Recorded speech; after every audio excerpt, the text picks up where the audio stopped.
তৎকালীন যুগে অর্থাৎ সেই প্রথম অবস্থায় কোরবানি কবুল হওয়ার আলামতগুলো সচক্ষে দেখা যেত। উপস্থিত লোকেরা দেখতে পেত যার কোরবানি কবুল হতো। আকাশ থেকে একখণ্ড আগুন এসে কোরবানির বস্তু কিংবা কোরবানির পশুকে জ্বালিয়ে পুড়িয়ে একদম ছাই করে ফেলত।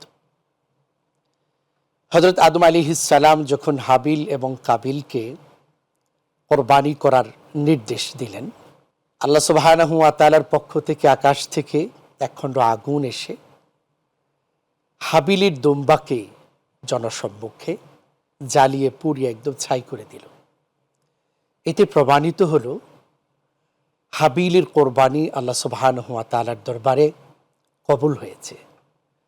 আর কাবিলের প্রস্তুত করা কোরবানির যে আসবাবগুলো ছিল, খাদ্যশস্য ছিল, সেগুলো ঠিক একই অবস্থায় যেখানে রেখেছিল সেখানেই পড়ে থাকলো, আগুন স্পর্শ করল না।